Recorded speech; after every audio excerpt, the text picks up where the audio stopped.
नमस्कार साथियों, सुशील स्टडी में आप सभी का बहुत बहुत स्वागत है। मेरे प्यारे साथियों, आज है 8 अगस्त 2020।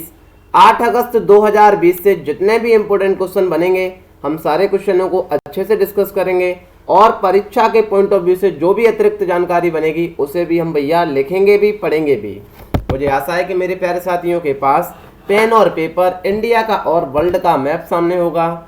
हम जरूरी सूचना में बता दें कि भैया बिल्कुल आपका इंतजार हमने खत्म कर दिया है। बेहतरीन तरीका से बायोलॉजी की सीरीज, इस वजह से आप दम लगा करके जन जन तक सूचना पहुंचा दें भैया। इतनी समस्या अपार आने के बाद भी हम आपके लिए बायोलॉजी का सेशन, आज सेशन थोड़ा लेट है, टेक्निकल इशू है, मैंने टेलीग्राम पर डाला था। 1 सितंबर 2020 से बेहतरीन तरीके से शुरू करेंगे भैया। शुरू करते हैं धमाकेदार तरीके से आज का सेशन। पहला क्वेश्चन, हाल ही में भारत के लद्दाख, कश्मीर, जूनागढ़ वाले हिस्से को किस देश ने अपने नक्शे में दिखाया है? अरे वही तो अपना बालक, हमने कौन सा बालक है? पाकिस्तान बालक है भैया। आपको पता होना चाहिए मेरे प्यारे साथी कि 5 अगस्त को आपके लिए, हमारे पूरे भारत वालों के लिए, हमारे परिवार के लिए मेरे प्यारे साथियों बहुत ही गर्व का दिन था। क्योंकि गर्व का दिन था कि 5 अगस्त को ही हमने भैया आर्टिकल 370 भी हटाया था। 5 अगस्त को ही हमने रामलला जन्मभूमि का पूजन भी किया था। तो बालक को तो कुछ दिखाना ही था ना। बालक ने भैया आकर के ऐसे ही हवाबाई में नक्शे में अपना बिल्कुल दिखा दिया। और भैया आपको पता होना चाहिए मेरे प्यारे साथियों कि जो जूनागढ़ है ना, लद्दाख कश्मीर पर तो दिखाया, कोई बात नहीं। आप देखिए इस बालक को, कितना पगला गया है ये बालक। हम तो कहते हैं बिल्कुल हमने तो दिवालिया और पागल घोषित कर दिया है। जूनागढ़ कहाँ, गुजरात में है। उस जूनागढ़ को इसने आराम से दिखा दिया है अपने मैप में। आपको पता होना चाहिए मेरे प्यारे मित्रों, 3 जून 1947 को माउंट बेटन योजना के तहत भारत और पाकिस्तान का बंटवारा किया गया था। ये बहुत सारी हिस्ट्री की कहानी है, बट आज मैं एक क्वेश्चन स्पेशल मैं आपके लिए लेकर के आया हूँ। वहाँ मैं सबसे ज़्यादा टाइम लूँगा। मैं जानता हूँ सर इस क्वेश्चन से इतनी ही जानकारी बन सकती है। बालक आए दिन चर्चा में रहता है, हम किसी दिन और चर्चा कर लेंगे। आंसर तो सी सही है, पाकिस्तान। आइए सर हम दर्शन भी करा देते हैं। ये है, बिल्कुल ऐसा लगता है, देख रहे हो आप, बिल्कुल पाकिस्तान का नक्शा। बढ़ते हैं सर, क्या बालक की बात करें। हाल ही में किस देश में टिड्डे की एक नई प्रजाति खोजी गई है? सर टिड्डे की नई प्रजाति खोजी गई है हमने की, हाँ याद रखना चाहिए आपको, श्रीलंका में खोजी गई है। अरे वही तो श्रीलंका है। हमने कौन सा श्रीलंका है? गजब बात कर दी सर। वही तो रोजाना अपना पड़ोसी आए दिन नीचे है ना, जिसके हमने रावण को मारा था, जिसके भैया श्रीलंका में हमने खूब काम किया था। अच्छा सर, ये हम्बनटोटा, हाँ भैया हम्बनटोटा वाले हैं जो राम सेतु का पुल बना करके आराम से हम पंबन द्वीप होते हुए श्रीलंका पहुंच जाते हैं।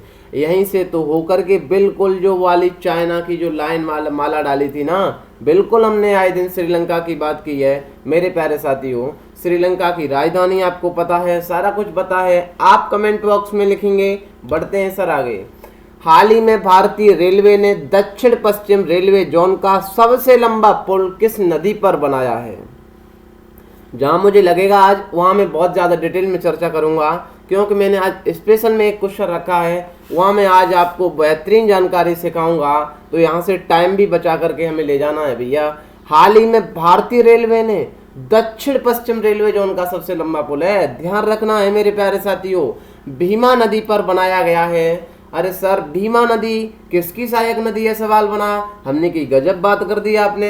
हम तो भैया आपको स्पष्ट तरीका से पुल भी दिखा देंगे और भीमा नदी के हम दर्शन भी करा देंगे। भीमा नदी कृष्णा नदी की सहायक नदी है। सवाल बना सर, कृष्णा नदी की कितनी सहायक नदियां हैं? हमने कहा यार लो टेंशन क्यों लेते हो, दक्षिण भारत की दूसरी सबसे बड़ी नदी है जो महाबलेश्वर की पहाड़ी महाराष्ट्र से निकलती है। कर्नाटक होते हुए, तेलंगाना होते हुए आंध्र प्रदेश के विजयवाड़ा के समीप अपना डेल्टा बनाती है। आंध्र प्रदेश तट पर गोदावरी कृष्णा डेल्टा के मध्य कोलेरुलु झील में स्थित है। ये जो सा दिख रहा है ना, ये भैया जो फॉन्ट की वजह से जो टेक्निकल इशू आती हैं तो फॉन्ट हम द्वारा डाउनलोड करते हैं, बहुत सारी समस्या हैं सर।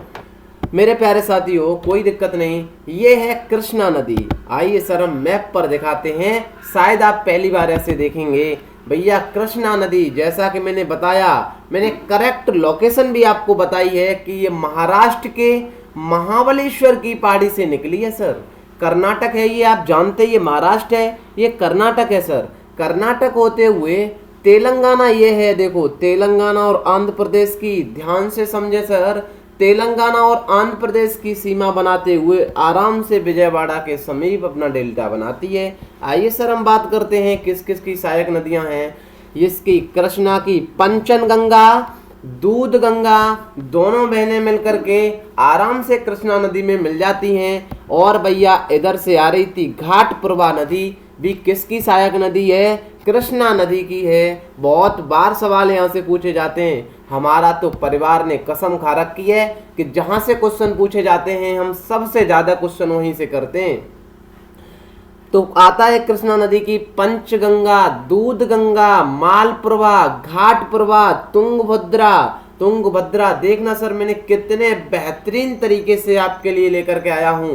तुंग और भद्रा जब मिलती है ना, देखना सर ध्यान से, इन दोनों की जो संयुक्त धारा आगे बढ़ती है तब तुंगभद्रा नाम से कहलाती है, जाकर के कृष्णा नदी में मिल जाती है। ऊपर से आ रही थी यही भीमा नदी जिसकी हमने बात करी। भीमा नदी कहाँ से निकलती है? तो सवाल होगा सर महाराष्ट्र से निकलती है। किसकी सहायक नदी है? कृष्णा की सहायक नदी है। ये रहा सर पूरा का पूरा हमने मसला खोल दिया कृष्णा नदी का। बड़े सर आगे, बिल्कुल ये सब लिख लेना।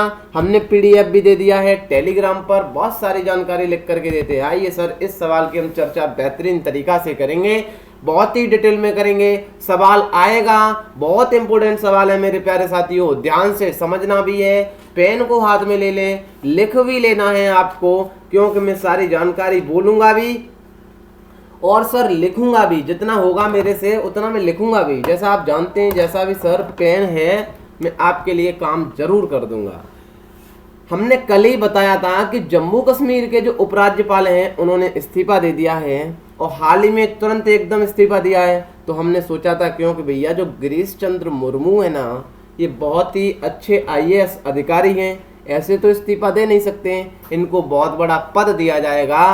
तो सर तुरंत, क्योंकि आपको पता होना चाहिए मेरे प्यारे साथियों, जो पहले सीएजी थे ना, कौन से, इनसे पहले नहीं, इनसे पहले, गिरीश चंद्र मुर्मू से पहले जो 13वें नंबर के नियंत्रक एवं महालेखा परीक्षक थे, उनका नाम था राजीव महर्षि। कहानी को बहुत डिटेल में समझाऊंगा, क्योंकि यहाँ से सवाल भैया बिल्कुल जब पॉलिटी आएगी तो पूछा जाएगा। तो मुझे लगा कि मैं इस क्वेश्चन को डिटेल से चर्चा करूंगा। कौन नाम था? इनसे पहले जो 13वें नंबर के थे, राजीव महर्षि नाम था इनका। भैया 8 तारीख को आज के दिन कार्यकाल खत्म हो रहा था, तो इनके पद पर, क्योंकि ये जो है ना नियंत्रक एवं महालेखा परीक्षक एक संवैधानिक पद है सर। अरे सर गजब बात कर दी। हमने कहा जब संवैधानिक पद है ना, तो यहाँ पर भैया किसी को नियुक्त किया जाना था।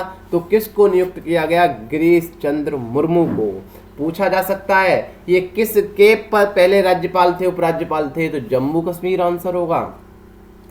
कहाँ के सर? ये आईएएस, गुजरात के आईएएस कैडर के अधिकारी थे। और राजीव महर्षि तो भैया आपको पता होना चाहिए, मुख्य सचिव के पद पर राजस्थान में भी रह चुके हैं मेरे प्यारे साथियों।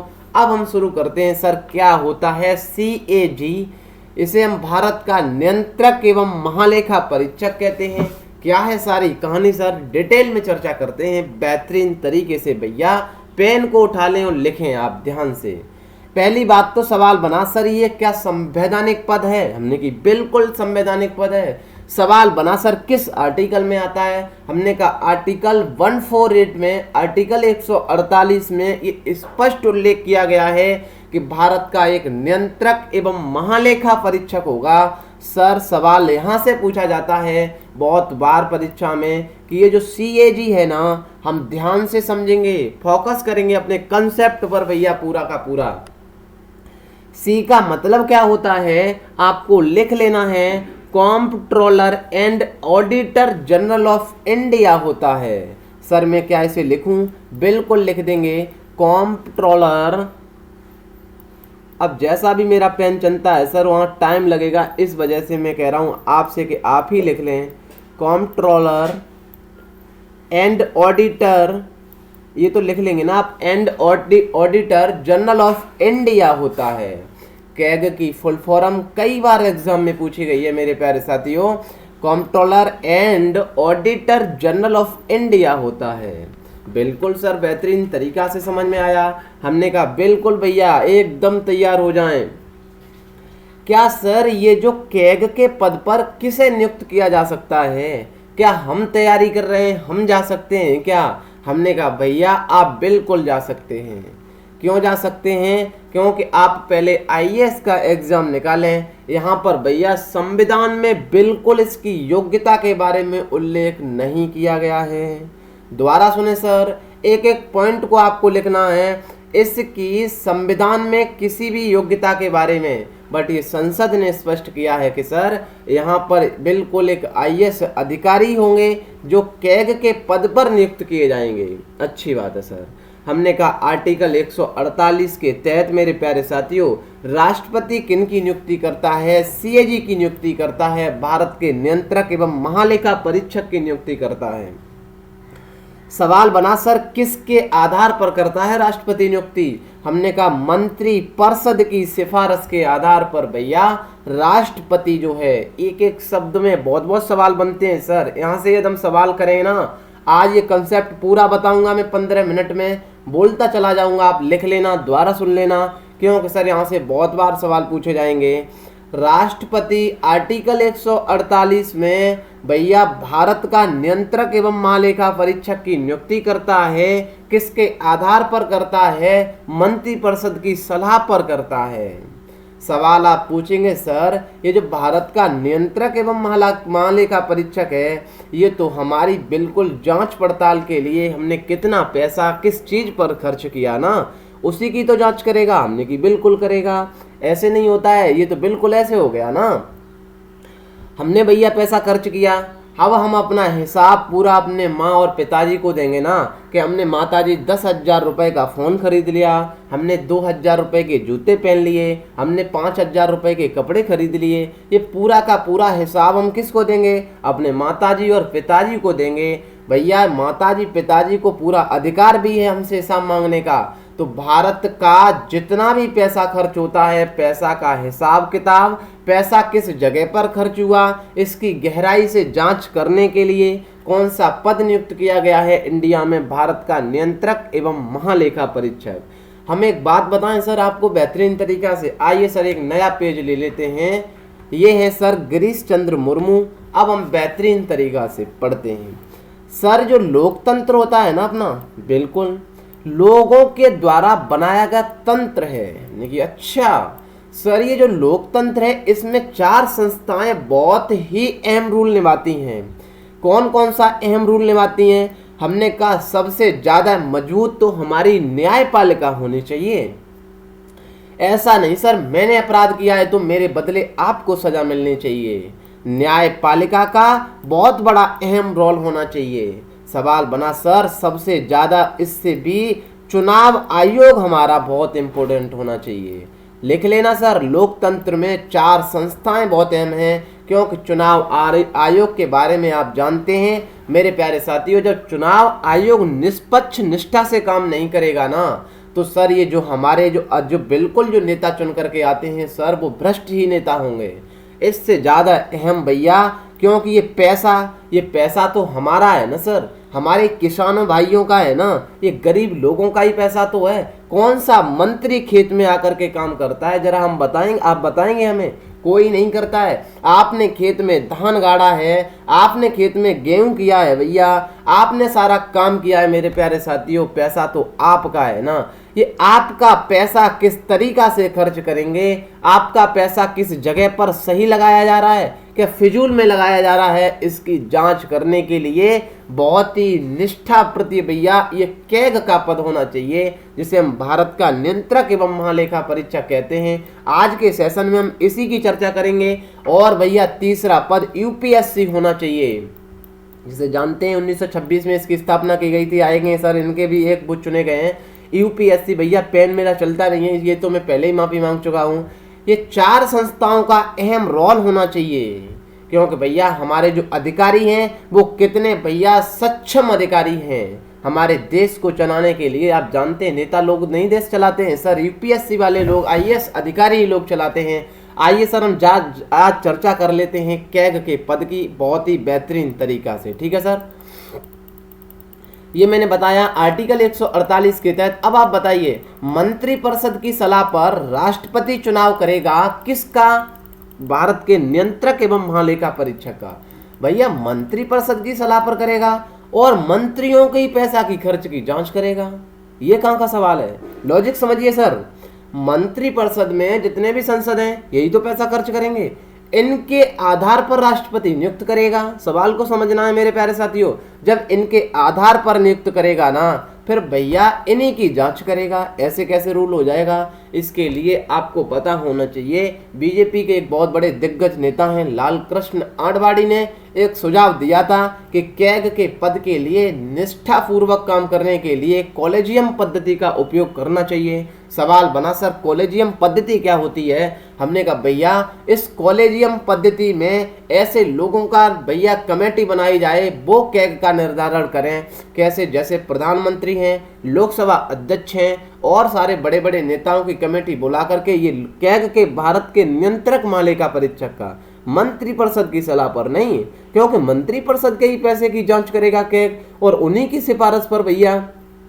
बट आपको पता होना चाहिए, एक मजाक में मैं बात बताऊं मेरे प्यारे साथियों, आडवाणी और आकाशवाणी की तो कोई सुनता ही नहीं है सर। कॉलेजियम पद्धति नहीं मानी गई, अभी भी मंत्रिपरिषद की सलाह पर ही सीएजी की नियुक्ति की जाती है। अच्छा सर ये बात है ना हमने की, बिल्कुल। राष्ट्रपति इस पद के लिए मेरे प्यारे साथियों बहुत ही अहम सवाल बता रहा हूं मैं, इन सवालों को इतना लिख लेना। आपको सीएजी बारे में बताएंगे तो बहुत सारे करंट में, मैं आज 15 मिनट आपसे इस स्पेशल में और सवालों की चर्चा में बहुत जल्दी कर दूंगा। यहां से सवाल आएगा तो मेरे अंदर भी जुनून आया, मैं बता दूं सर।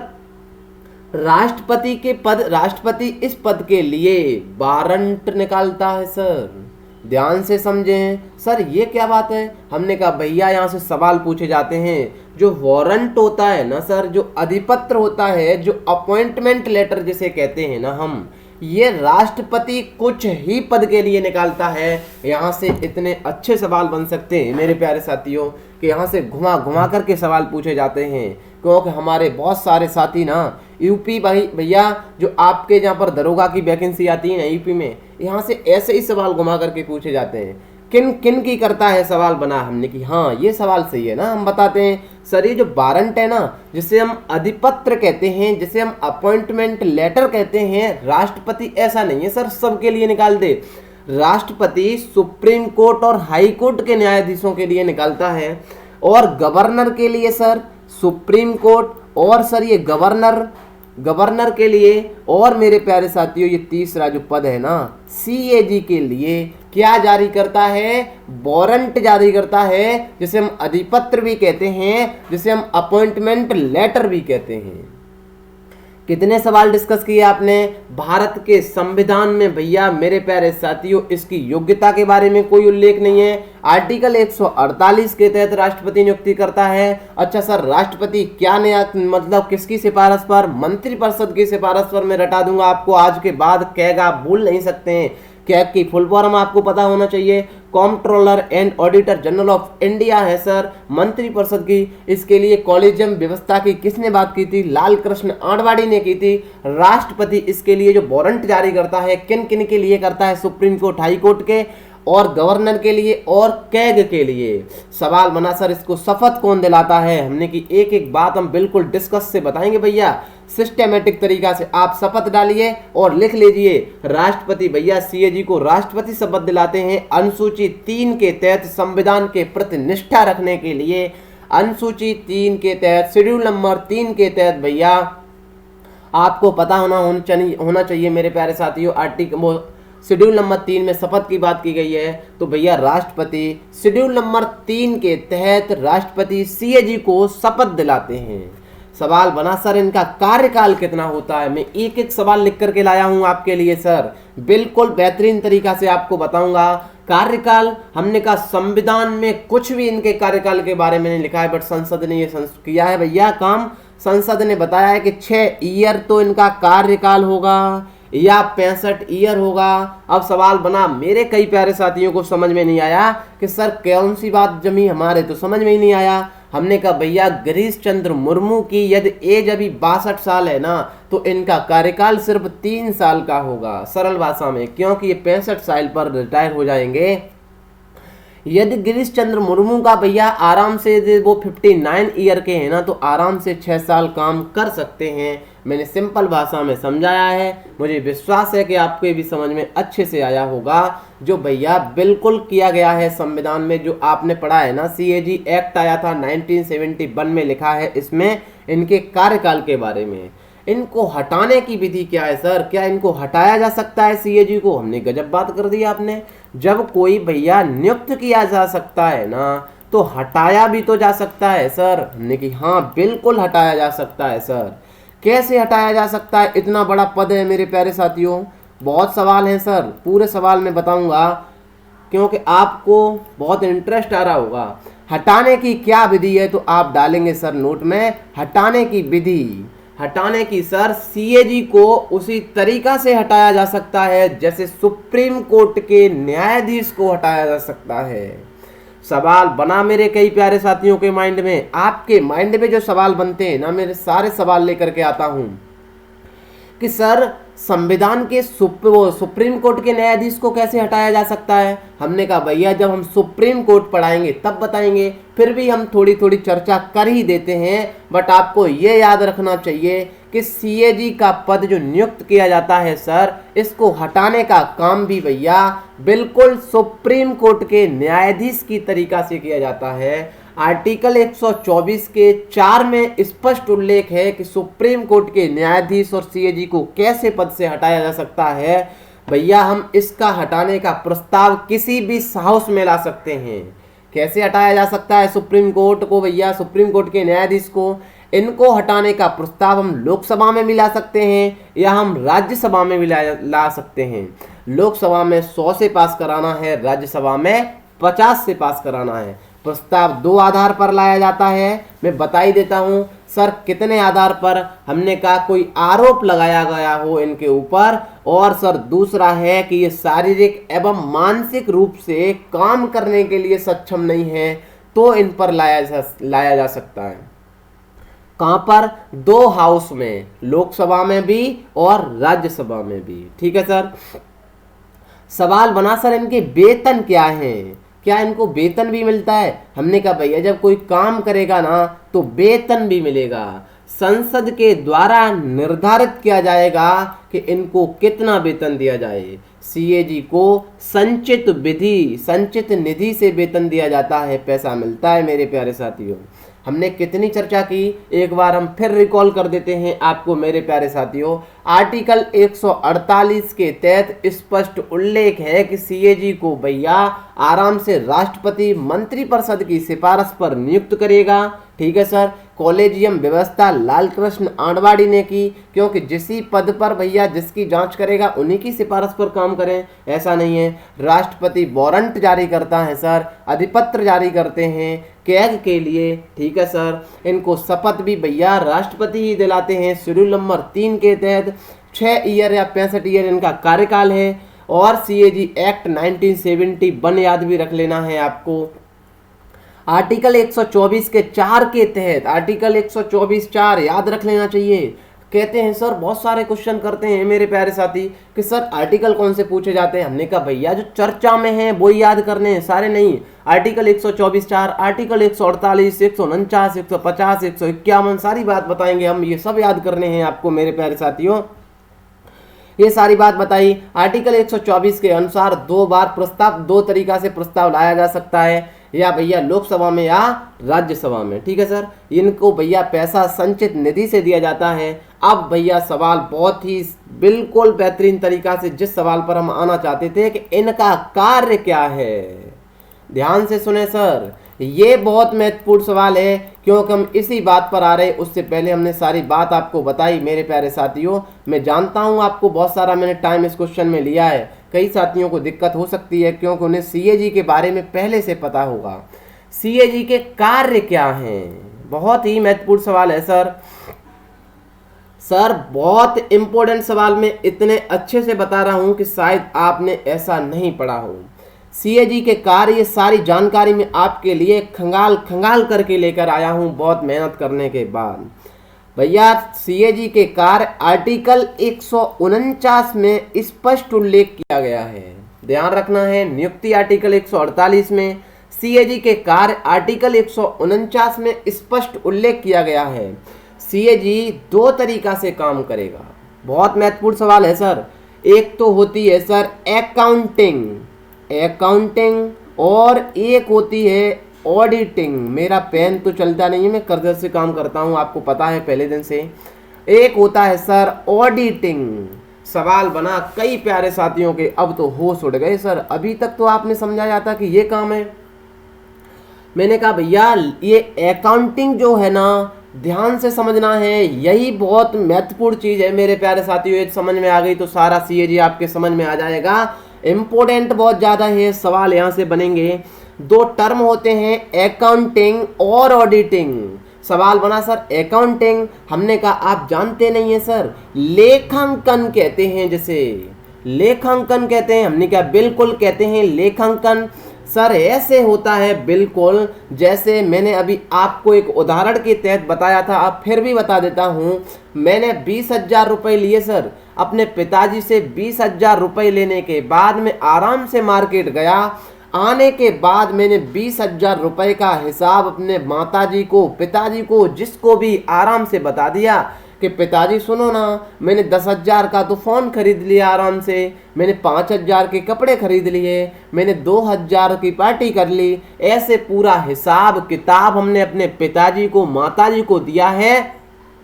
ये लेखांकन का काम होता है। दोबारा सुने सर, बहुत महत्वपूर्ण सवाल है मेरे प्यारे साथियों, क्योंकि आपको सीएजी के सिर्फ आपको क्वेश्चन करंट में ये बताया जाएगा। आप किसी की भी वीडियो देख लें मेरे प्यारे मित्रों, ये मैं घोषणा कर सकता हूं कि सीएजी के बारे में आपको ये बताया जाएगा कि राजीव महर्षि की जगह पर गिरीश चंद्र मुर्मू को नियुक्त किया गया है। ये एक सरकारी लेखा जोखा की बिल्कुल जांच पड़ताल करने का काम है। इतना डिटेल में कोई नहीं बताएगा जितना कि मैंने बताया है। लेखांकन क्या होता है, बिल्कुल मैंने 20,000 रुपए लिए हैं, 20,000 का हिसाब किताब देना ही लेखांकन कहलाता है। मैंने इतने पैसे इस पर खर्च किए, इतने पैसे इस पर खर्च किए। आया बात समझ में? तो यहाँ उदाहरण में आपको लिख लेना है, हिसाब किताब देना ही लेखांकन, अकाउंटिंग कहलाती है। बहुत सारे साथी अकाउंटिंग पढ़ते भी हैं। सवाल बना ऑडिटिंग क्या कहलाती है, हमने की गजब बात पूछी आपने। ये लेखा परीक्षण कहते हैं सर, लेखा परीक्षण। हमने कहा अब बताएंगे ना आपको बेहतरीन तरीका से लेखा परीक्षण क्या होता है मेरे प्यारे साथियों। जैसा कि जिस तरीका, समझना सर, जिस तरीके या जिसके लिए भी हमने आपको पैसा दिया है कि ये 10,000 रुपए आपको सिर्फ फोन खरीदने के लिए दिए जा रहे हैं, ऐसा नहीं है कि आप इससे जूते खरीद करके लाएंगे, ऐसा नहीं है कि आप इससे पार्टी करेंगे। दोबारा सुने सर, बहुत ही सिंपल भाषा में मैं अपने प्यारे साथियों को एक उदाहरण के माध्यम से केक के कार्य समझा रहा हूं। शायद आप केक के कार्य ऐसे ही समझ लेंगे। इतना इंपॉर्टेंट टर्म बता रहा हूं मेरे प्यारे साथियों। अकाउंटिंग क्या होता है, हिसाब किताब देना, मैंने किस किस पर पैसा खर्च किया है। ऑडिटिंग का काम होता है कि जिसके लिए आपको पैसा दिया गया है ना, उसी पर खर्च किया है। कि आपने दिया गया है फोन लाने के लिए, तो आपने ऐसा तो नहीं है पार्टी कर ली दोस्तों के साथ, आपको ऐसा तो नहीं है मेरे प्यारे साथियों कि आपने आराम से कपड़े खरीद लिए। जिसके लिए आपको पैसा दिया जा रहा है उसी पर तो खर्च किया है ना, फिजूल में तो नहीं उड़ा दिया पैसा, आपने पार्टी आर्टी कर ली। ये उदाहरण में आपको अपनी भाषा में लिखना है मेरे प्यारे साथियों। मैंने अपनी भाषा में बता दिया है लेखांकन क्या होता है, लेखा परीक्षण क्या होता है। अब बताएं सर, बहुत ही धांसू कंसेप्ट, आपको शायद आप ऐसा पहली बार समझेंगे, मुझे ये ऐसी आशा है सर अंदर से। मैं आप नोट करके भी लिखना है। मैंने आज कैग का पूरा नोट्स बनवाया है आपके लिए। 1950 से लेकर के 1976 की कहानी बताता हूं मेरे प्यारे साथियों। बहुत सारी जानकारी लेकर के आया हूं, पूरी बताऊंगा।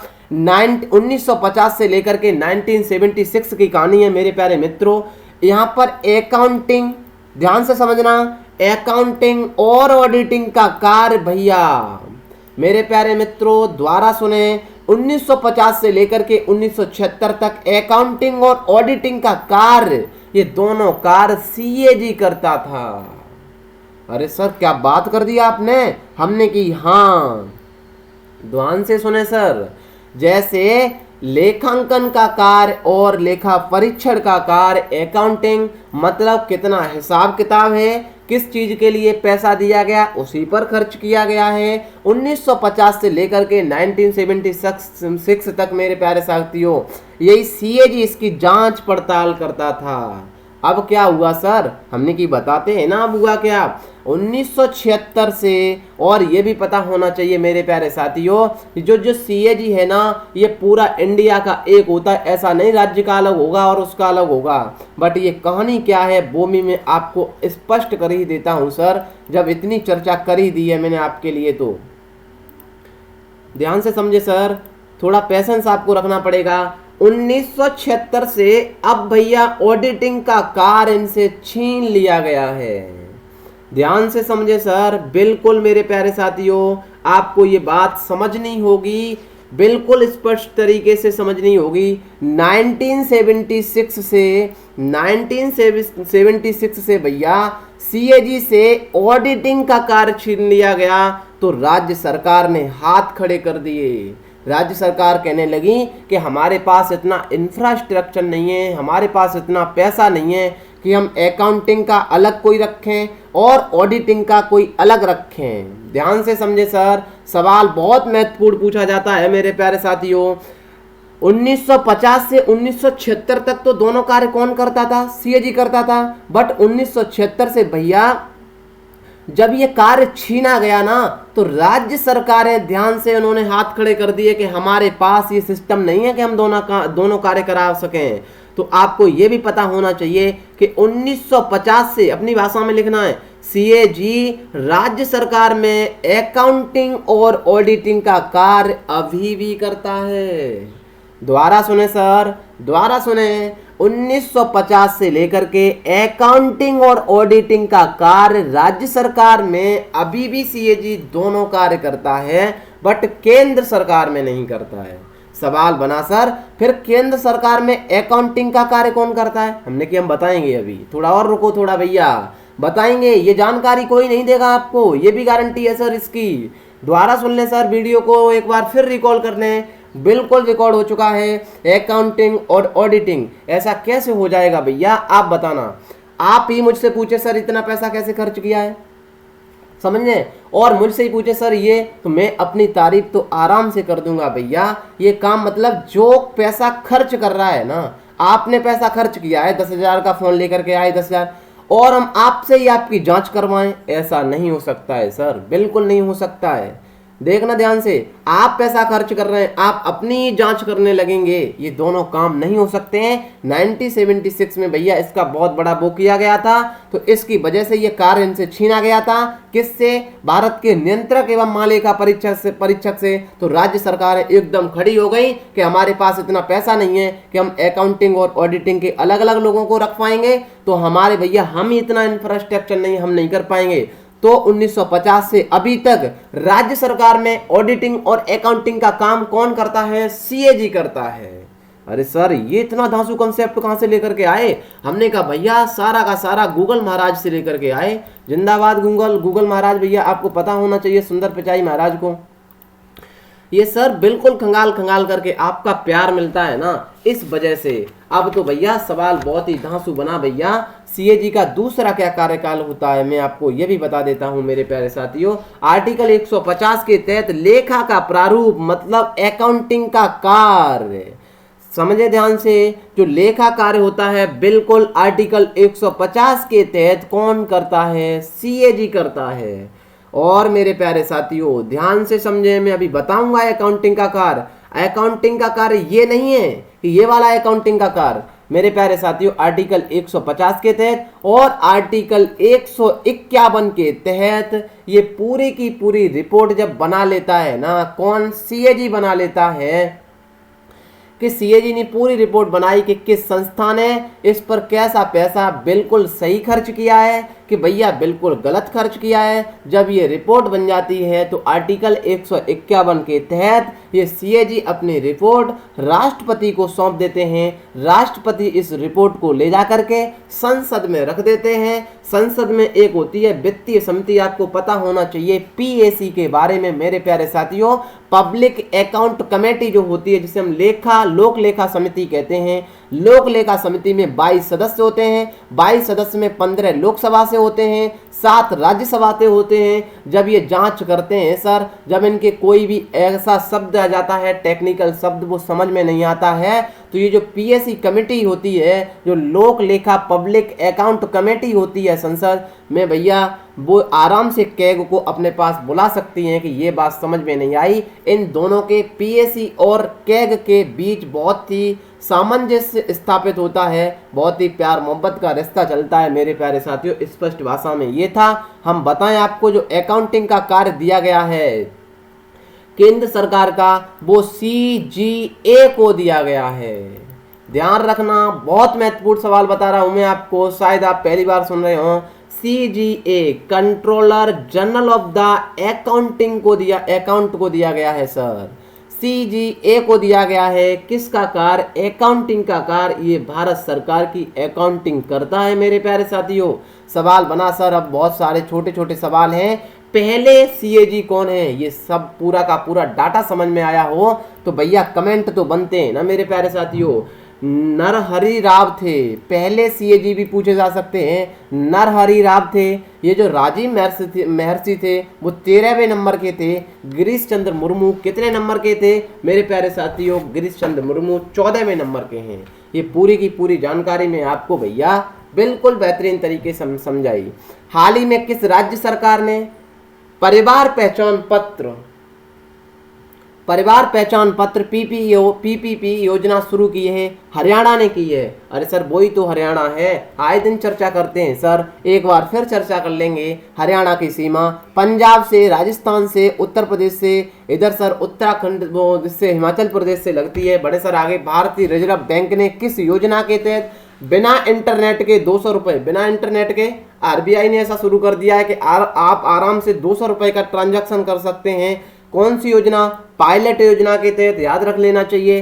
हाल ही में किस राज्य केंद्र शासित प्रदेश की मशहूर लेखिका एवं सामाजिक कार्यकर्ता सादिया देहलवी का 63 वर्ष की आयु में निधन हुआ है? दिल्ली की है। आइए सर हम फोटो भी दिखा देते हैं। दिल्ली आपको पता है ये छोटा सा है मेरे प्यारे मित्रों। दिल्ली के बारे में उपराज्यपाल अनिल बैजल, मुख्यमंत्री अरविंद केजरीवाल। यहीं दिल्ली में सबसे पहले प्लाज्मा बैंक बनाई गई थी। लोकसभा सीटें 7, राज्यसभा सीटें 3, विधानसभा 70। 5T प्लान चलाया गया था। शील्ड योजना भी। बढ़ते हैं सर आगे। हाल ही में यूपीएससी, सर ये यूपीएससी लग गया है ना, यूपीएससी है। यूपीएससी का नया अध्यक्ष किसे बनाया गया है? प्रदीप जोशी को बनाया गया है। यूपीएससी की स्थापना 1 अक्टूबर 1926 को हुई थी। सर बिल्कुल ये है यूपीएससी के नए चेयरमैन। यूपीएससी की स्थापना 1 अक्टूबर 1926, मुख्यालय न्यू दिल्ली में है।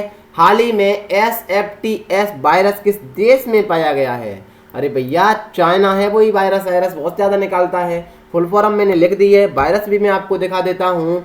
Fever with the thrombocytopenia syndrome virus है, याद रख लेना चाहिए। SFTS वायरस पूछा जा सकता है। अरे सर वही तो चीन है ना, हमने कौन सा, अरे सर गजब बात कर दी ना।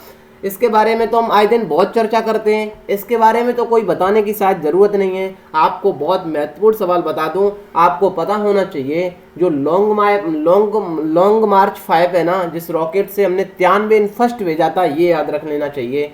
चाइना है सर। इंडिया से ऊपर जाएंगे नेपाल, चाइना मिल जाएगा। ये पूरा का पूरा मैप हमने पहले ही पढ़ा रखा है भैया। बढ़ते हैं सर आगे। हाल ही में भारत की पहली किसान स्पेशल पार्सल ट्रेन किस राज्य से शुरू हुई है? रेलवे वाले भैया हो सुन लो, पूछा जाएगा किसान स्पेशल पार्सल ट्रेन किसान ने मांग की थी। जो किसान के फल होते हैं, सब्जी होती है, उनको ले जाने के लिए स्पेशल ट्रेन चलाई गई है, पार्सल ले जाएगी। किससे शुरू हुई है? राज्य पूछा जाए तो महाराष्ट्र लगा देना। और महाराष्ट्र में यदि स्थान पूछा जाए तो देवलाली लगा देना मेरे प्यारे मित्रों। ये ट्रेन यहाँ से जाएगी कहाँ तक, तो बिहार में जाएगी। ये वही तो बिहार है जो बिल्कुल यूपी की सीमा से लगता है, जो नेपाल से बॉर्डर साझा करता है, जो हमारे नेपाल वालों से रोजी बेटी के संबंध है। ये दानपुर तक जाएगी। देवलाली से दानपुर के बीच किसान स्पेशल पार्सल ट्रेन चलाई जाएगी। बढ़ते हैं सर, महाराष्ट्र आया है। महाराष्ट्र भैया यहाँ JNPT मुंबई पोर्ट है, जहाँ से आराम से अरेबियन सी में जाते हुए पाकिस्तान वही सीपैक वाला है ना, वही ग्वादर पोर्ट वाला है। ये अभी तो बच्चा है ना अपना, ये खुश है ना चाइना की जो वो पैसा दे दिया है। आएगा सर ये बिल्कुल ड्रैफ्ट पॉलिसी में फंसेगा, रेड वाली पॉलिसी में फंसेगा। महाराष्ट्र है, महाराष्ट्र के तट को क्या कहते हैं आप मेरे प्यारे साथियों? सारे तट का नाम कमेंट बॉक्स में बताएं। कर्नाटक के तट को क्या कहते हैं? केरल, तमिलनाडु। ये पश्चिमी घाट पूर्वी घाट मिलते कहाँ हैं? नीलगिरी की पहाड़ी पर। अगस्त के प्रमुख दिवस की बात करें तो 1 से 7 अगस्त को विश्व स्तनपान सप्ताह दिवस, 3 अगस्त को विश्व संस्कृत दिवस, 5 अगस्त को मैत्री, 6 अगस्त को हिरोशिमा दिवस। पता होना चाहिए सर, 6 अगस्त को ही हिरोशिमा नागासाकी पर तो तब 9 अगस्त को बम गिराया गया था ना। ये सर कहानी है, किसी दिन बताएंगे। ये पूरा का पूरा भैया PDF में वीडियो सारा का सारा टेलीग्राम सुशील स्टडी पर मिल जाता है मेरे प्यारे साथियों। सेशन कैसा लगा कमेंट बॉक्स में कमेंट तो कर दिया करो ना जनाब। बिल्कुल मिलते हैं सर अगले वीडियो में, तब तक के लिए bye bye, till then take care, see you, जय हिंद, जय भारत, मस्त रहिए, बिंदास रहिए।